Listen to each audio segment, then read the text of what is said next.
Mexico শীর্ষ মাদক সম্রাট ও শক্তিশালী কার্টেল সিজিএনজে প্রধান এলম্যানচো সেনা অভিযানে নিহত হয়েছে। তার মৃত্যুর পর থেকে দেশটির অন্তত 6টি রাজ্যে ছড়িয়ে পড়েছে সহিংসতার আতঙ্ক। আসন্ন ফুটবল বিশ্বকাপের আগে পরিস্থিতি মেক্সিকো সরকারের জন্য এক বড় শঙ্কার কারণ হয়ে দাঁড়িয়েছে। $1.5 কোটি পুরস্কার ঘোষিত মেক্সিকোর মোস্ট ওয়ান্টেড মাদক চোরা কারবারি নেমেসিও রুবেন ওসুগুয়েরা সার্ভান্তেস, যিনি পরিচিত এল মেনচো নামে, অবশেষে অবসান হলো তার দীর্ঘ সন্ত্রাসী অধ্যায়ের। রবিবার মেক্সিকোর পশ্চিমাঞ্চলীয় রাজ্য জালিস্কোর তাপালপা শহরে নিরাপত্তা বাহিনীর সাথে রক্তক্ষয়ী বন্দুকযুদ্ধে মারাত্মক আহত হন 59 বছর বয়সী এই কার্টেল প্রধান। পরে চিকিৎসার জন্য হেলিকপ্টারে করে মেক্সিকো সিটিতে নেয়ার পথে তার মৃত্যু হয়। মার্কিন গোয়েন্দা তথ্যের ভিত্তিতে পরিচালিত এই বিশেষ অভিযানে বিপুল অস্ত্রসহ আটক করা হয় আরও 2 কার্টেল সদস্যকে। কুখ্যাত এই নেতার মৃত্যুর খবর ছড়াতেই মুহূর্তের মধ্যেই রণক্ষেত্রে পরিণত হয় মেক্সিকোর অন্তত 6টি রাজ্য।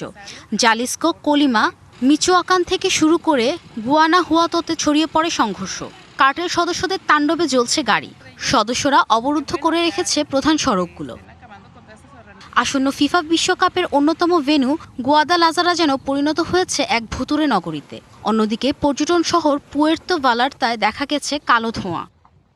সাউদি এক্সপ্রেস করবে ওভারহিটিং শেষ, ইঞ্জিন রাখে ঠান্ডা আর দিবে স্মুথ পারফরম্যান্স। Southee lubricants. নিরাপত্তা পরিস্থিতির চরম অবনতি হওয়ায় জালিস্কোর গভর্নর স্কুল ও গণপরিবহন বন্ধ রেখে বাসিন্দাদের ঘরে থাকার নির্দেশ দিয়েছেন। মেক্সিকোর প্রেসিডেন্ট ক্লডিয়া শিনবাউম সফল এই অভিযানের জন্য নিরাপত্তা বাহিনীকে অভিনন্দন জানানোর পাশাপাশি জনগণকে শান্ত থাকারও আহ্বান জানান। পরিস্থিতি বিবেচনায় কানাডা ও যুক্তরাষ্ট্র জারি করেছে ভ্রমণ সতর্কতা। বাতিল করা হয়েছে একাধিক আন্তর্জাতিক ফ্লাইট।